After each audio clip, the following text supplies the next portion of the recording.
오늘 시간에는 엘리야와 엘리사의 놀라운 만남의 축복이란 제목으로 함께 말씀의 은혜를 나누길 원합니다. 오늘도 거룩한 주일을 맞아 예배하러 나온 사랑하는 우리 성도들과 또 온라인으로 함께 예배드리는 모든 성도들을 사랑하고 축복합니다. 거룩한 주일이 있어 우리는 새로운 꿈과 소망을 갖습니다. 그리고 우리의 잘못을 고백함으로 우리의 죄 또 우리 속에 있는 악한 영을 비우니 하나님께서 우리의 모습을 기뻐 받으실 줄로 믿습니다.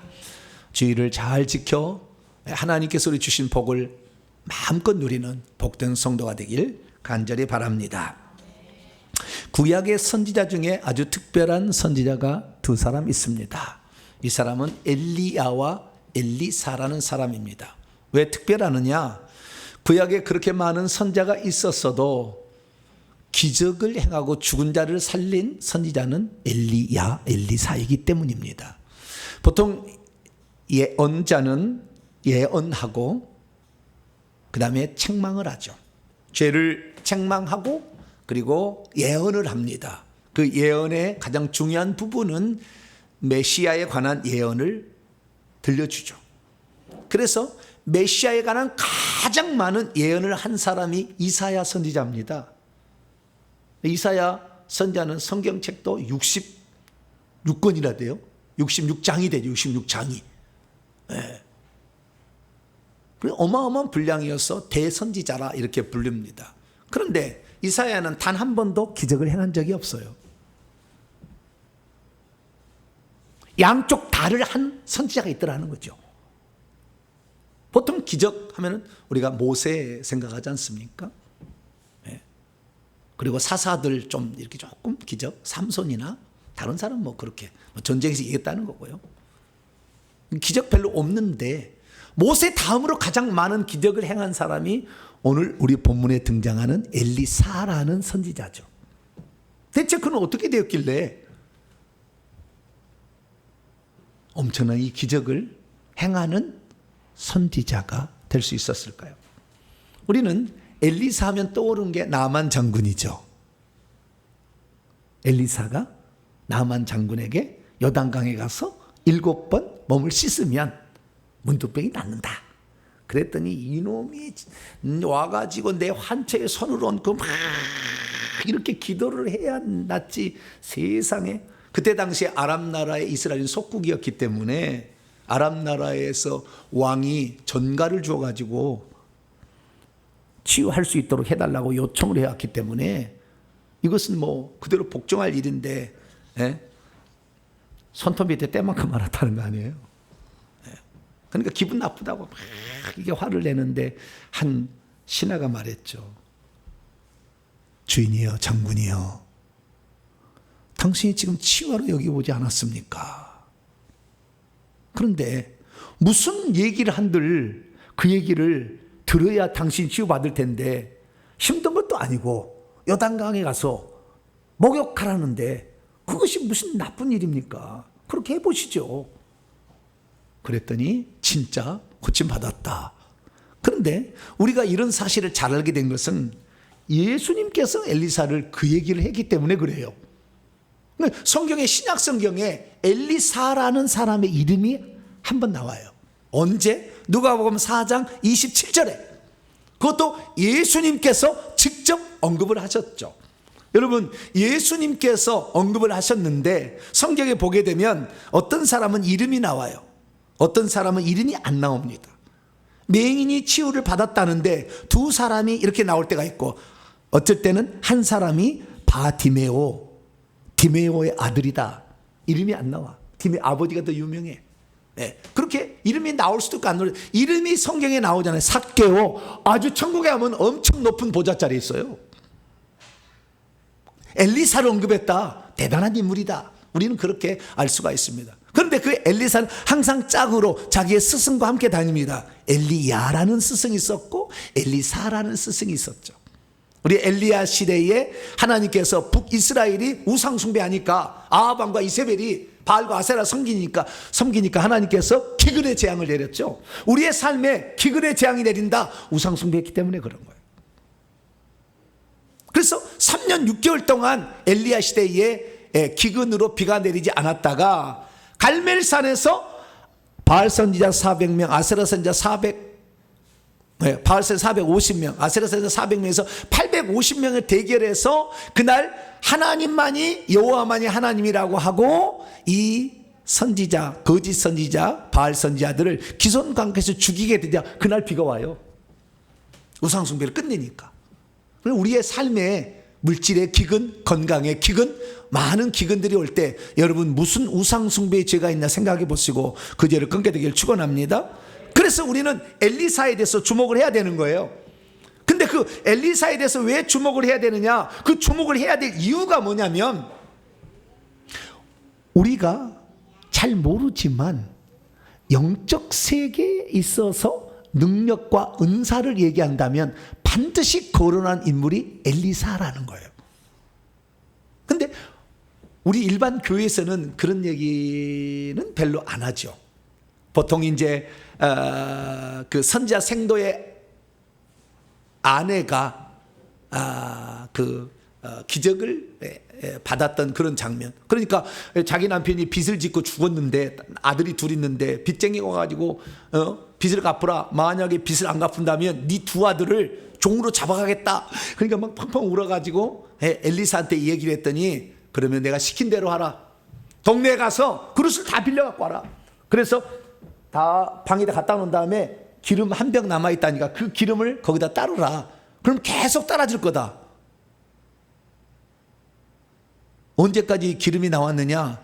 마지막 빌려온 마지막 종지의 기름을 딱 채우니까 기름이 딱 그쳤다는 거예요. 그래서 우리가 우리 일상생활에 하나님이 채워주시는 기적을 행하려면 믿음의 그릇을 넓히라. 그런 설교 들어보셨죠? 저는 별로 안 하죠. 그런 설교는. 그런 쪽의 설교는 영적인 설교를 많이 하는데 자기는 막 복 받는다는 얘기 제가 별로 안 해서. 그러나 여러분 거기 나와 있어요. 다 이런 얘기가 다 엘리사 시대의 이야기예요. 그런데 그 엘리사가 얼마나 기적을 많이 했겠느냐? 엘리야보다 훨씬 더 많은 기적을 행했다고요. 그럼 대체 어떻게 되었길래 엘리야보다 엘리사가 더 기적을 많이 행해 그의 스승보다 제자가 더 훌륭한 사람이 될 수 있었나? 라는 사실을 우리는 한 번쯤은 생각해 봐야 된다는 거예요. 그래서 우리가 이 엘리사가 어떻게 엘리야를 만나게 되었고 그가 엘리야를 만나기 전까지는 단 한 번의 기적을 행한 적이 없었고 아무것도 없는 무명의 사람이었는데 그가 달라진 이유는 어디에 있었으며 그가 자기의 스승보다 2배의 기적을 행할 수 있는 사람이 될 수 있었던 요인은 어디 있느냐? 그것이 바로 일종의 만남의 축복입니다.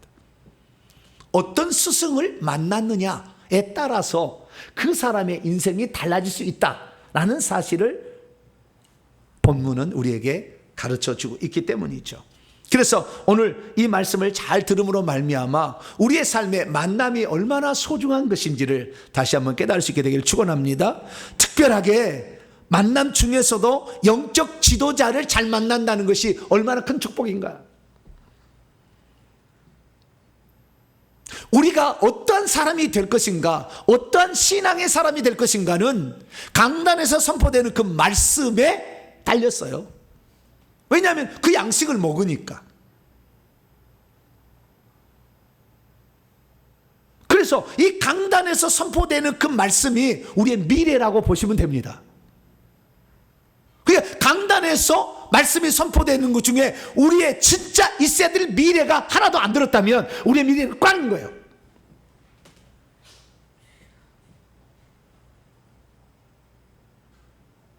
그러니까 현실에, 물론 이것도 중요하죠. 현실의 축복, 이것도 중요하지만 우리의 미래에 받을 그 축복을 선포하는 말씀을 듣고 그 말씀을 사모할 수 있게 되기를 축원합니다. 엘리야는 위대한 스승을 만났어요. 그 스승은 엘리야인데 엘리야는 모세와 더불어 구약을 대표하는 2명의 인물입니다. 모세는 율법의 대표, 선지자의 대표는 엘리야, 이사야도 아니에요. 근데 그 이사야라는 위대한 하나님의 종을 만났죠. 누가요? 엘리사가. 어떻게 만났을까요? 그리고 엘리사는 그 만남을 어떤 의미로 받아들였을까요? 그리고 그는 엘리사보다 더 뛰어난 일들을 많이 행하게 되었는데 어떻게 되어서 그렇게 되었을까요?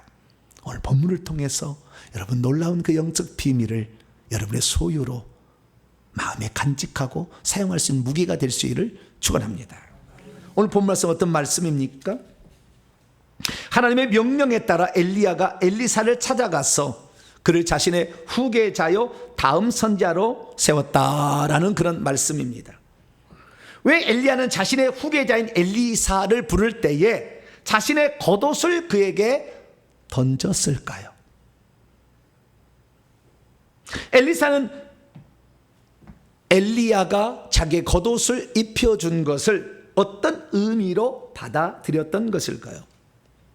오늘도 우리가 신앙생활 하는데 훌륭한 사람으로 쓰임 받으려면 어떤 분을 만나야 되는 것일까요? 오늘 본문은 BC 854년 북이스라엘이 가장 타락했을 때 아합 왕이라는 사람이 살았는데 그때 있었던 사건을 말하고 있습니다. 아합 왕은 북쪽과 평화하기 위해서 두로와 시돈의 왕의 딸인 이세벨을 아내로 맞이해 들여서 결혼을 하게 됐는데 이세벨이 시집올 때 바알과 아세라 신들을 가져와서 북이스라엘을 완전한 우상의 나라로 바꿔버렸습니다. 남자가 예수 믿는 것이 좋을까? 여자가 예수 믿는 게 좋을까? 둘 중에 하나가 안 믿는다고 한다면 여자가 안 믿은 게 더 어려운가 봐요. 성경 보니까 이세벨이 하나님을 안 믿었어요. 그의 아들 70명이 다 한꺼번에 직사당합니다. 나중에 다 아들이 나중에. 여러분 그래서 이 여자가 예수 잘 믿는 게 중요해요. 남자들은 여자 하기 나름이다. 여기서는 나와요. 네, 여기서는 나와. 네. 그러나 이 위대한 종들은 남자들하고 또 보면은 좀 위로를 받기는 받습니다. 네. 그러나 어찌 되었든 이 북이스라엘이 가장 타락했을 때 엘리야라는 선지자가 일어나서 그나마 7,000명의 사람들과 더불어서 북이스라엘이 온전히 우상 숭배하는 자가 되지 않도록 막아줬다는 거예요. 그런데 그 뒤에 5명의 왕들을 교체하면서 그 왕들을 우상에 숭배하지 않도록 그 나라를 지켜낸 인물이 있었으니 그가 엘리야입니다. 아니 엘리사입니다. 그래서 우리는 이 엘리사에 대해서 공부를 조금 할 필요가 있습니다.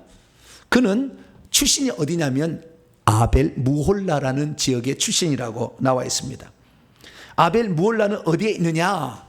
저 왼쪽 그림을 보시게 되면 노란색은 광야에 속하는 것이고요. 초록색 부분은 물이 있는 숲이 있는 풀이 있는 곳입니다. 그래서 그 초록색 부분은 요단강 근처예요. 저 북쪽은 끝은 갈릴리호수고 남쪽은 사해라는 곳인데 그 사이에 초록색의 한 줄기의 길처럼 나 있죠. 근데 그게 한 5분의 3 정도 위치하는 오른쪽 노란 점이 있는 곳에 왼쪽이 아벨 무올라라는 지역이고 바로 그 옆 동네가 디셉이라는 것인데 엘리야는 디셉의 출신이고 디셉 사람이고 아벨 무올라는 엘리사예요. 같은 동네 같은 지파 사람인 것 같아요. 아니 같은 지역 옆 동네 가까워요. 오른쪽에 보시면 내가 동그랗게 되어 있는데 그 지역이 바로 아벨 무올라가 있는 그런 지역을 나타내주고 있습니다. 그런데 여러분 이 엘리야가 하나님 앞에 갈멜산의 그 영적 전투로 승리를 해가지고 결국에 바알 선지자 아세라 선지자를 없애버리니까 이세벨이 막 화가 났잖아요. 내가 엘리야를 죽이지 않으면 신들 위해 벌을 내게 줄 것이다. 저것을 죽여야 되겠다. 그리고 막 그런 거예요. 그러니까 엘리야가 너무나 겁이 나가지고 여러분 위대한 종도 겁이 나 봐요. 겁이 나고 그러면 자살해라 도망쳤어요. 주랭랑을 쳤어요. 하나님이 계시다는 시내산까지 도망을 쳤어요. 네. 그래가지고 가가지고 하는 얘기가 뭐냐면 주여 나를 죽여주시옵소서. 이스라엘에서 나만 홀로 남았고 다 이놈아 7,000명 남겨뒀어. 뭔 소리야. 이게 성령이 이렇게 속에 들어온 사람하고 안 들어온 사람은 차이가 좀 있나 봐요. 어쨌든 죽여달라고 막 그러는 거예요. 오냐 데려가마. 그런데 너만 죽으면 안 되고 너가 할 일들을 다음 타자에게 내가 맡겨야 되겠다. 너 기름에다가 아니 병에다 기름 채워가지고 세 사람에 가서 기름을 부어라. 아람 나라의 하사엘에게 기름을 부어서 왕이 되게 하고 예후에게 기름을 부어서 북이스라엘 왕이 되게 하고 사밧의 아들 엘리사에게 기름을 부어 너 대신 선지자를 하게 하라. 이렇게 하나님께 얘기를 합니다. 그래서 결국에 이 엘리야가 이제 하나님께 뭐 죽여달라니까 빨리 하나님 데려간다는 거 아니에요. 너무 일찍 죽으니까 하나님께서 죽일 수는 없고 그래서 산채로 그냥 데려갔어요.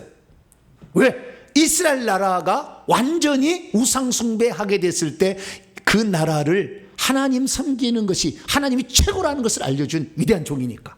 그래서 불러 올라가니까 대신 너 사역을 이어서 할 사람을 세워놓으라 그런 거예요. 그래서 엘리사에게 찾아갑니다. 하나님 지명했어요. 사밧의 아들 모올라 사람 엘리사에게 기름을 부어라. 그래서 그리 다 갔더니 엘리사가 뭐하고 있냐. 오늘 본문 말씀 보니까 농부의 아들이에요. 누구예요? 정보배 목사가 농부의 아들이잖아요. 네. 열심히 농사를 저처럼 열심히 농사 나한테 물어보세요. 벼농사, 보리농사, 밭농사는 조금 부족합니다만 자 어디가 나무하는 거, 솔갱이 끓을까지 다 제가 할 줄 알아요. 이 농사를 열심히 하고 있는데 농사를 했는데 이 집에서 부자 있는 모양이에요. 이 집은. 그래가지고 이 오늘 사랑상 19절 말씀을 보니까 12겨리소로 밭을 갈고 있었다 이렇게 말하고 있습니다. 12겨리소. 겨리소라는 건 두 마리가 한 개의 멍에로 묶여가지고 쟁기를 끌고 가는 거예요. 근데 12겨리소니까 24마리겠죠. 네, 24마리인데 아마 그 앞에 종들이 아마 그 끌고 가고 있는 것이고 자기는 감독하면서 마지막에 이렇게 끌고 가고 있는 것이 아마 장자지 않겠나 싶어요. 이렇게 마지막 12번째 끌고 가고 있었어요. 근데 엘리야가 온 거예요. 깜짝 놀랐어요. 다 알고 있죠. 북이스라엘에서 엘리야는 위대한 종이다 하나님의. 근데 그분이 오더니 자기에게 어깨에다가 겉옷을 착 입혀주는 거예요.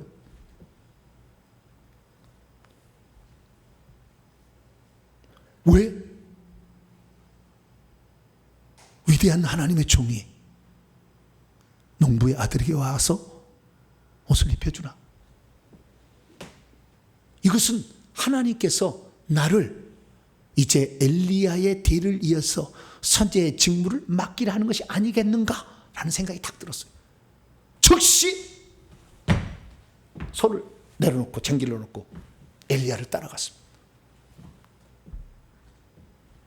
엘리야를 따라가다가 보니 자기가 부모에게 인사도 안 하고 그냥 간다는 것은 조금 이상해서 엘리야여 인사만 하고 오겠습니다. 당신을 따라가게 됩니다. 그럼 인사하고 오라. 그래서 인사하고 엘리야를 따라갔다라는 내용이 오늘 본문 말씀입니다.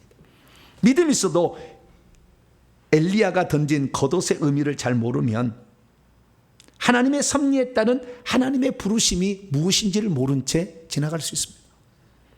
믿음이 있어도 엘리야가 걸쳐준 겉옷의 의미를 잘 모르면 왜 밭에서 열심히 살고 있는 사람을 불러다가 새로운 일을 시키려 하는가라고 불평할 수도 있습니다.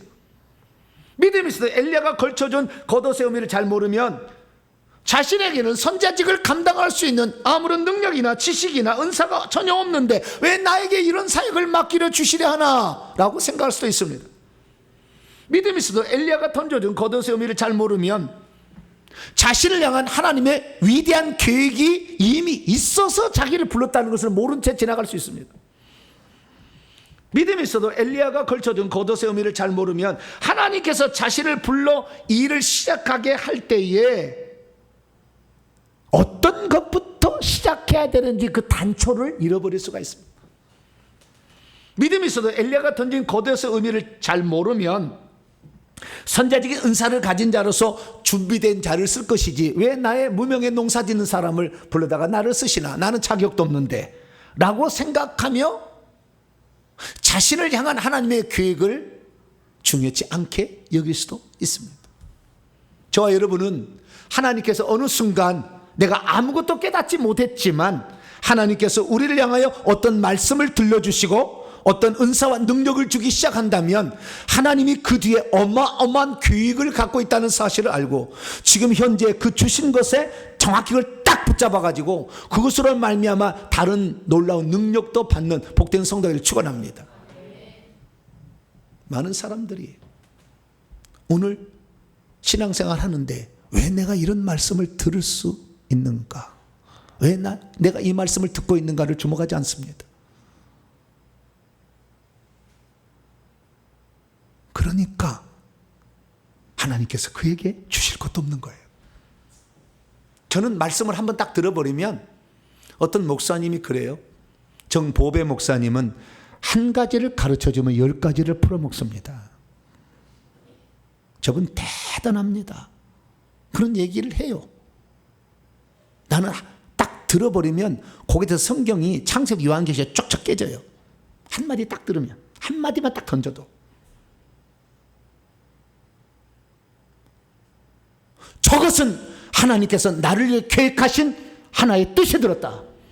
저것을 찾아내면 엄청난 보화가 있을 것이고 이 시대에 그 누구도 전하지 못했던 메시지를 던질 수 있다. 할렐루야. 난 그런 마음이 있어요. 우리 성도들이 지금 듣고 있는 말씀은요, 사실 세계 최고의 말이에요. 천국 가시면 알게 될 거예요. 이런 말씀을 들을 수 있는 귀도 얼마 없었고 기회도 없었고 들려지지도 않았습니다. 어마어마한 말을 들을 수 있는 거예요. 엘리사는 생각했어요. 내가 무엇이길래 하나님 나를 찾아오시는가? 여러분에게 질문 던지겠습니다. 여러분, 엘리사나 엘리야는 어느 지파 사람입니까?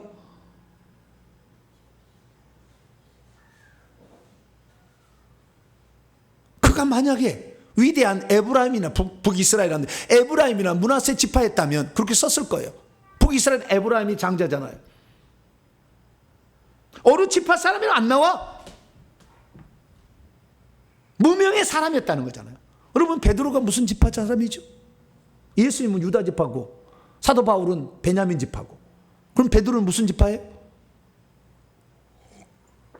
안 나와. 무명의 사람이었다. 무명의 사람도 하나님이 써서 위대한 종을 만드신다. 할렐루야. 농사만 짓던 사람도 위대한 선지자의 직분과 기적을 일으키는 능력자의 종으로 만들어 쓰신다. 이것이 바로 엘리사에게 주어진 엄청난 영적 비밀인 것입니다. 여러분, 그가 그래서 처음에 엘리야가 딱 찾아왔는데 그에게 뭘 던져줬다고요? 겉옷을 입혀줬다는 거예요. 던졌다는 말은 너 받으라 이거잖아요. 선지자 직을 받으라 라고 자기의 직무를, 대제사장이 옷을 벗어서 아론이 그의 아들에게 딱 벗어주면 뭐요? 너 제사장 되라 그 말이잖아요. 선지자가 옷을 딱 벗어 너 딱 벗어 뭐요? 너도 선지자 되라 그런 말 아니겠어요? 그래서 그 옷을 딱 벗어주는 순간 엘리사는 생각했습니다. 내게 자격이 있고 없고 능력이 있고 없고 은사가 있고 없고 아무 상관이 없다. 주님이 나를 이 시간에 부르신다고 한다면 하나님의 섭리가 있고 뜻이 있어서 불렀으니 하나님이 필요한 건 주실 것이다. 할렐루야. 그걸 딱 마음이 생각했다는 거예요. 그러니까 어떤 그 만남 자체를 아주 소중히 했다는, 그냥 저 사람을 나에게 보내지 않았을 거라는 거예요. 하나님이. 여러분, 이 만남은 하나님께서 주선한 만남입니다. 우연히 만난 게 아니고 하나님께서 저 사밧의 아들, 그 아들한테 가서 기름을 부어서 네 대신 선자가 되게 하라는 하나님이 지시로 온 거예요. 그래서 여러분이 어쩌다가 유튜브를 들은 게 아니고 여러분이 어쩌다가 통탄 명색이 나온 게 아니고 하나님께서 그 말씀을 들어라. 할렐루야. 그리고 만세전에 작정해서 그 말을 듣게 한 거예요. 내가 거기에 모임에 선자를 대접하면 선자의 상을 받을 것이다. 하나님의 계획과 목적에 따라가면 너도 그 상을 받을 것이다. 하나님의 계획 가운데 불러낸 거예요. 그냥 헛으로 듣지 마세요. 우리는 작지만 엄청난 일을 하게 될 거예요. 앞으로 여러분이 감격에서 눈물을 펑펑 흘려 올 거예요. 내가 그 순간, 그 어려운 순간을 믿음으로 참아서 하나님께 헌신했더니 이런 일이 있구나. 경험하게 될 거예요. 엘리사는 농사지었다니까. 선지자의 직무를 감당할 만한 농사지었다, 공부도 안 했다, 뭐 그런 것 같고. 기적을 행한 아무도 없어. 엘리야가 겉옷을 나중에 죽을 때에 줄 때까지 단 하나의 기적도 행하지 않았어요. 성경에 보니까 사람들이 엘리사를 뭘로 알았느냐? 성경이 나와요. 자기 스승이 손을 씻을 때 주전자에 물을 따다가 손 씻겨줄 때 이렇게 종으로 섬겼다 이렇게 나와요. 사람들 보기에는 그것이 수치스럽고 부끄러울 수도 있겠죠. 그러나 그는 하나님이 나를 부르실 때, 하나님이 엘리야라는 스승을 나에게 만나게 주실 때 그냥이 아니다라는 걸 알았기 때문에 어떠한 어려움과 수치와 모욕과 멸시가 있어도 견뎌냈어요. 그리고 엘리야를 계속 따라다닌 거예요. 언제 이 사람이 떠날지를 모른다. 여러분, 그런데요, 하나님께서 그 사람을 불러낼 때, 이 엘리사를 불러낼 때 겉옷 하나 던져줬잖아요. 처음에 다시 가져갔다고요. 그걸 계속 준 게 아니요, 가져갔어요. 그러니까 저것이 무엇인가를 하나님이 저 사람을 통해서 나에게 겉옷을 이렇게 입혀준 것이 무슨 의미인가 생각한 거예요. 그랬더니 겉옷은 천천히 보니까 어떻게 하는가 봤더니 엘리야가 이제 하나님이 죽여달라니까 오라 해서 올라오라고 했잖아요. 여러분, 죽여달라 얘기 마세요. 네, 저는 오래 쓰임 받기를 원합니다. 할렐루야. 네, 그렇게 기도하셔야 돼요. 괜히 그냥 죽여달라니까 그냥 올라오라 그래가지고 올라간 거 아니에요. 네, 후계자 만들어 놓고. 네. 어떻게 겉옷이 어떤 용도인가 천천히 본 거예요. 저 겉옷을 나에게 줬다. 겉옷의 용도 봤더니 이 하나님께서 이제 엘리야를 부를 때가 돼가지고 오라 그러는 거예요. 그래서 가는데 어디로 갈지 모르는데 이렇게 하니까 길갈에다가 여리고를 갔다가 요단강을 가는 거예요. 계속 따라갔어요. 오지 마라. 그래도 아니요, 내가 당신을 하나님 부르실 때 그날까지 그 순간까지 나는 당신을 떠나지 않겠다. 계속 따라가는 거예요. 요단강 갔더니 요단강 앞에 딱 더니 겉옷을 쫙 벗더니 요단강을 팍팍팍 치니까요, 요단강이 쫙 갈라지는 거예요. 할렐루야. 아, 그렇구나. 저기 능력에 오셨구나. 하나님께서 나를 능력의 종으로 사용하려고 나를 불렀구나. 할렐루야. 그 사실을 알게 됐어요. 그래서 요단강이 쫙쫙쫙 갈라 요단강 건너 같이 갔어요. 요단강 건너가자 엘리야가 말합니다. 여기까지 나를 계속 끝까지 붙잡으니 너에게 무엇을 주었으면 좋겠느냐? 한번 구해보라. 그런 거예요. 뭐가 생각이 났어요? 당신의 겉옷이잖아요. 그렇죠? 네. 근데 살아있는 사람한테 겉옷을 빼앗아 갈 수는 없고, 그래서 뭐라고 했냐? 당신에게 성령이 하시는 역사가 2배가 내게 있기를 원합니다. 할렐루야. 그렇게 얘기를 했다는 거예요. 당신에게 하나님께서 역사하시는 그 능력이잖아요, 지금. 그 능력이 갑절이나 내게 있게 되기를 원합니다. 네가 참 어려운 것을 구하는구나. 내가 줄 것이 아니니까 어려운 것을 구하는구나. 그러나 내가 하나님께 불려 올라간다면 그 뜻이 이루어질 듯하니 기다리라. 그리고 착 했더니 갑자기 영안이 활짝 열리면서 불말과 불병거가, 여러분 죽을 때요 진짜 위대한 종들은요 마차가 딱 대기합니다. 천사가 데려가지 않아요. 우리가 죽을 때 천사가 부축에 올라가면 나는 천국의 저 가장자리 가겠다 생각하시면 되고, 딱 죽을 때 마차, 그것도 불말 불병거가 쫙 온다. 천사가 날개가 3개 딸린다고 온다. 어마어마한 사람이에요, 그 사람은. 근데 불말과 불병거가 쫙 오더니 딱 올라가는 거예요.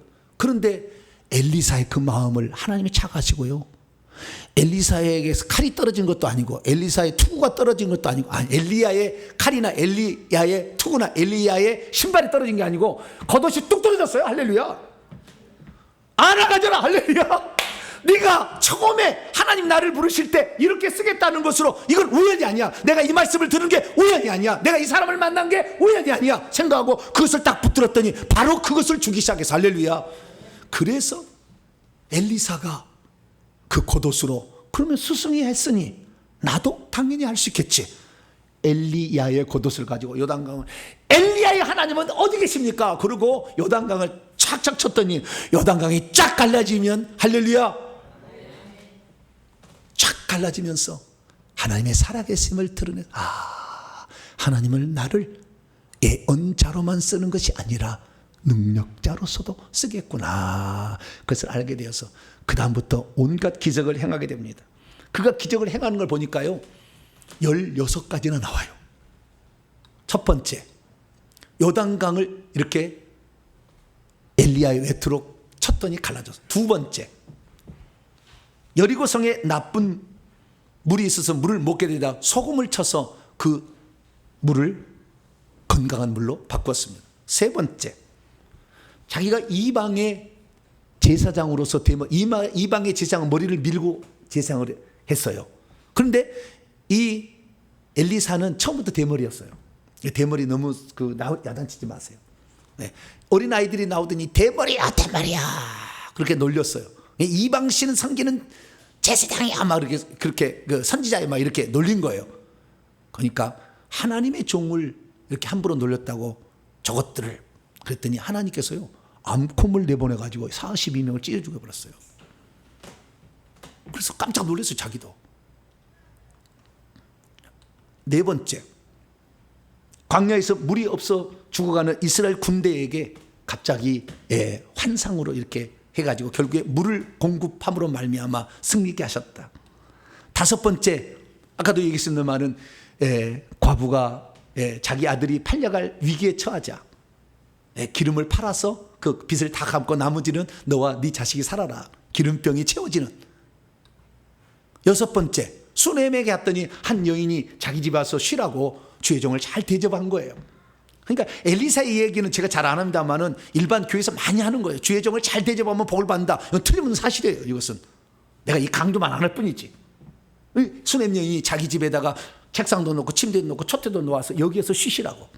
그런데 보니까 그 종이 얘기하는 거예요. 이 집에는 자식이 없네요. 주님, 제가 이 집에서 쉬는데 주여 이 여종에게 아들을 주세요. 할렐루야.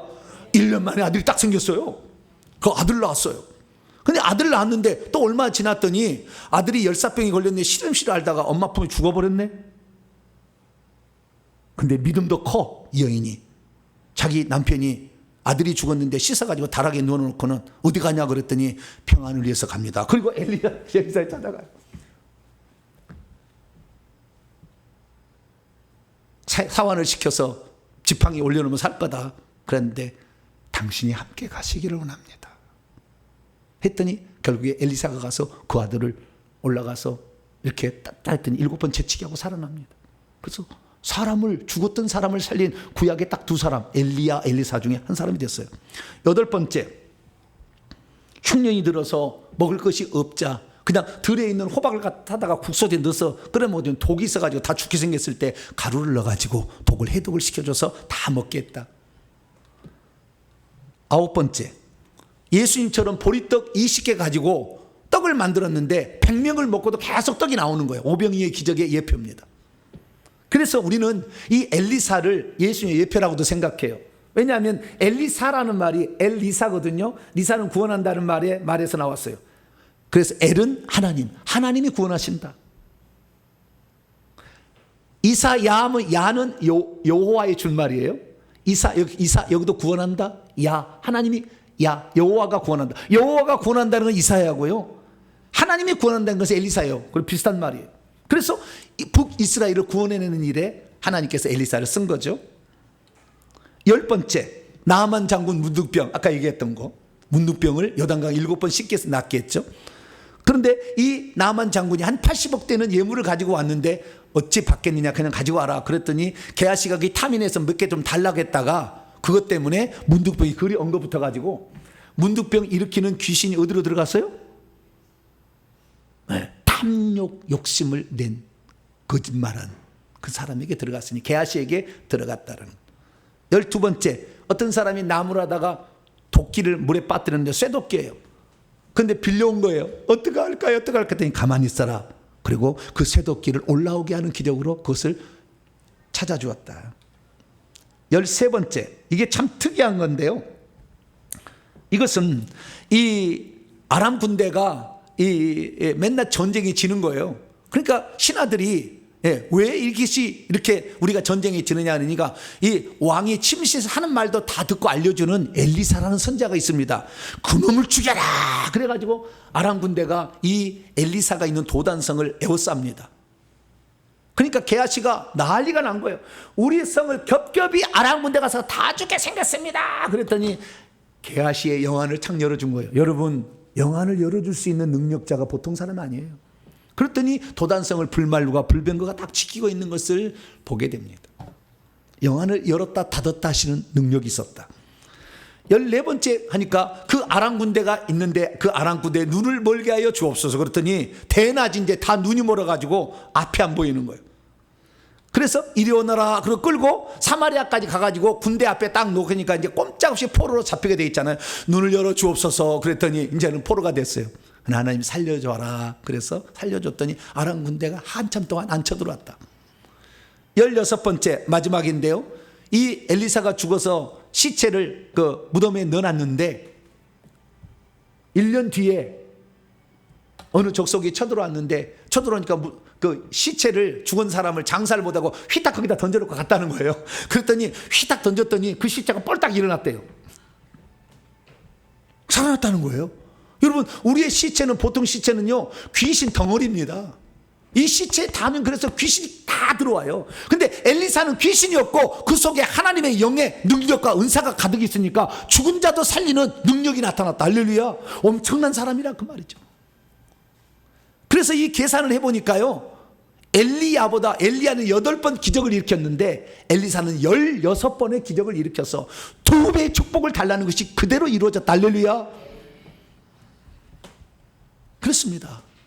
엘리사가 엘리야로부터 겉옷을 받는 그 순간에 단 한 번의 기적을 일으킬 수 없었고 어떤 은사도 그에게 나타나지 않았고 단지 농부의 무명의 사람으로 살았으나 하나님이 저 엘리야라는 사람을 나에게 만나게 해준 것은 하나님의 뜻이 있다. 나에게 겉옷을 입혀준 것은 능력의 삶을 살라고 하는 것이다. 다 깨닫고 그대로 믿고 갔더니 그 모든 것이 그에게 나타나기 시작했고 훨씬 더 많은 기적들과 상대방의 영안을 열리고 죽은 자도 살리는 엄청난 기적을 행할 수 있었음을 믿으시길 축원합니다.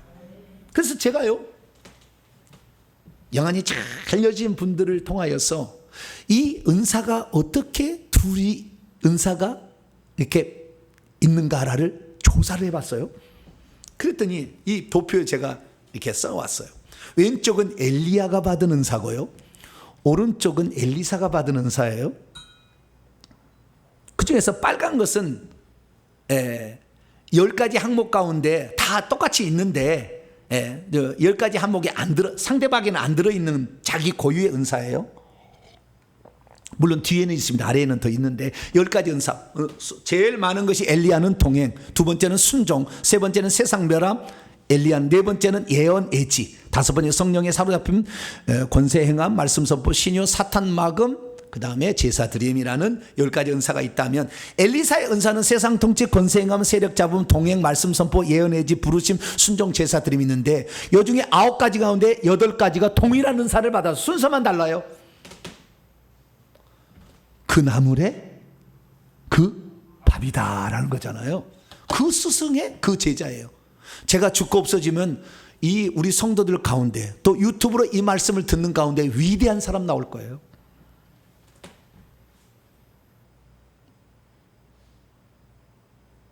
저는 지난주 월요일날 깜짝 놀랐어요. 월요일날 새벽 기도를 마치는데 한 청년이 와 있어요. 새벽 기도를 하려는데 웬 청년이 이 새벽에 나왔나. 그랬더니 1시간이 넘도록 제가 새벽 기도 끝나고 기도하는데 그때까지 기다리고 있더라고. 그래서 뭔가가 사연이 있겠구나. 그리고 들어봤어요. 근데 그 청년이 하는 얘기가, 목사님 저는 군대를 갔다 왔는데 목사님 때문에 큰 은혜를 받아서 이 놀라운 이 은혜를 받았다는 것을 목사님께 꼭 들려주고 마음이 있어서 오늘 일부러 왔습니다. 저는 2년 전에 우리 아버지가 회개 기도문을 우리 동탄 명수 주문해서 받았는데 저한테 회개 기도문으로 뚝 던져줘서 할까 말까 하다가 아버지가 그래도 하라니까 해봤는데 이걸 좀 더 알고 싶어서 홈페이지를 들어가고 유튜브 영상을 봤더니 어마어마한 내용이 있습니다. 한 번 하나님도 시작해가지고 구원로 한 번건 영원한 구원이 아니다. 성령은 정말로 다 나와서 그걸 공부를 다 해가지고 회개와 천국복음 72강을 다 창세기 172강을 다 한데 공부를 해가지고 이 사람들에게 이 내용을 가르쳤더니 모든 사람이 깜짝 놀래가지고 아니 이 사람이 어디 있냐 얘기를 해서 이 모든 것은 다 목사님의 은혜입니다 그러더라고. 나중에 전도사로 쓸까요? 군대 갔다 왔던 청년이, 남자 청년이. 어휴, 그런 청년이 있더라고. 그래서 하나님께서 지금 제가 여러분에게 들려주는 것은요, 세계 최고의 영적 지식이에요. 어떤 사람이 귀신이 밖으로, 귀신의 집인데 그 안에서 올라와서 있다가 이놈을 쫓아내면 2번 타자가 올라온 줄 어떻게 알겠냐고요. 몰라요.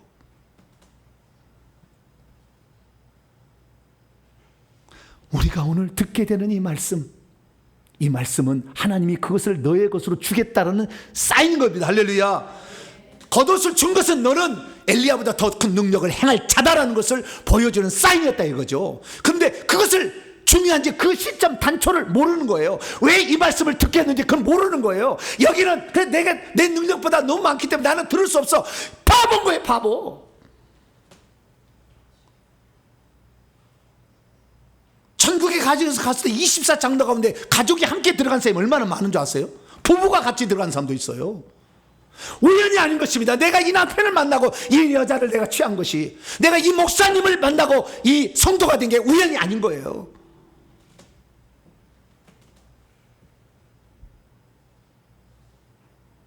저를 통하여 하나님께서 여러분을 지금 깨우고 있는 거예요. 너도 천국에 들어오고 보좌 자리 차지하는 사람이 되라. 할렐루야. 하나님이 우리를 향하여 녹화하고 있는 것입니다. 사랑하는 성도 여러분, 우리는 지금 만남과 말씀을 어떻게 생각하고 있습니까? 그냥 어쩌다가 한번 내가 들어보는 말로, 그냥 내가 이 성도니까 목사님이 그냥 들려준 말로 생각하고 있습니까? 하나님이 여러분을 쓰시겠다고 지금 부르시는 노크의 음성으로 듣고 있습니까? 여러분, 하나님께서 우리를 어떤 말씀을 듣게 하시고 어떤 은사가 하나 딱 나타나면은 그것이 시작이라는 걸 아셔야 돼요. 할렐루야. 그것은 이제 맛배기라고 알아야 되는 거예요. 그래서 저는 멈추지 않는 것입니다. 제가요, 2013년에 회개라는 것을 듣게 됐어요. 어느 날 회개가 중요하구나. 마태복음 4장 17절에 회개하라, 천국이 가까웠느니라. 회개야 천국 들어간다. 믿기만 해서 들어간 게 아니구나. 그래서 제가 7년을 2013년부터 2020년까지 7년 동안 회개를 외쳤다고요. 여러분 계속 들으셔야 아실 거예요. 그래서 이 회개라는 관점으로 성경 전체를 다 봤어요. 그래서 책이 나온 거예요. 회개가 천국 복음이라는. 그중에 25개 챕터만. 그런데 그렇게 했더니 하나님이 그것을 끝내는 게 아니에요. 회개가 얼마나 일상생활 실제적으로 저주까지 없애는지를 깨닫게 하려고 2020년에 새로운 또 스승을 만나게 한 거예요. 그래서 우리의 삶에 지금 가난의 저주, 질병의 저주, 자녀의 형통이 막는 모든 거 다 조상 때부터 내려오는 어마어마한 영들이 있다는 것을 알게 하셨어요. 우리 지금 그런 회개 기도를 하고 있는 거잖아요. 3년을 부지런히 달려왔어요. 그랬더니 하나님께서 이제 회개가 어느 정도 되니까 은사와 능력을 열어주는 거예요. 방언 찬양, 방언 통역, 치유가 나오고, 이렇게 해서 제 손에서 불이 나가가지고, 불이 나가요, 불이. 귀신이 안 달라붙는 거예요. 한수 많이 하면 이거 귀신 달라붙어서 나중에 폐인됩니다. 막 중풍 걸리고 이게 굳어가지고. 하나님 계속해서 그 길을 열어가고 있는 거예요. 그래서 우리가 하나님께서 주신 조그만 것이라 할지라도 그것은 하나님이 나에게 주시려고 계획하고 그분을 만나게 했고 그 말씀을 듣게 했다. 할렐루야. 그거 하나 어떤 것이 그것을 단초로 딱 지금 이것이 하나님이 나라를 세워가는데 나를 쓰시려는 무기다 생각하고 하나씩 하나씩 넓혀가게 된다고 한다면 앞으로 우리 교회 이제 또 10년 지나보세요. 어떻게 되겠을까요? 근데 이제 어느 정도 완성 단계에 왔어요, 지금. 그래서 지금 새예배 초소도 주시려고 하고 회개정무연구소도 설립받을 수 있도록 지금 인도하고 계시는 겁니다. 사랑하는 성도 여러분, 이 시대에 여러분도 그 한 사람의 마중물이 될 수 있기를 축원합니다. 위대한 사람이 될 거예요. 내가 이 말씀을 깨달아서 이 보좌 자리에 앉아 예배를, 내가 새 예루살렘 성 밖에 있어야 될 사람이 새 예루살렘 성 안에 들어와서 예배를 드리는구나. 감격적인 그 순간이 찾아올 거예요. 여러분 모두는 그 축복의 주인공이 될 수 있기를 간절히 축원합니다. 거룩하신 아버지 하나님, 하나님은 우리에 대한 계획이 있기 때문에 우리는 이전에 갖고 있던 어떤 것이 없어져도 그때 주시는 말씀을 붙잡고 가고 겉옷을 붙잡을 때에 하나님이 그것을 통하여 엄청난 일들을 행하셨습니다. 주여, 우리를 향한 미래를 하나님이 계획하고 있음에 감사합니다. 지금 내가 가지지 않았다고 실망할 것이 아니라 나를 불러주신 하나님께 충성하게 되면 하나님은 나를 통하여 어마어마한 일을 할 줄로 믿습니다. 그 나라를 향하여 우리가 함께 걸어가게 도와주옵소서. 우리 주 예수 그리스도의 이름으로 기도하옵나이다. 아멘.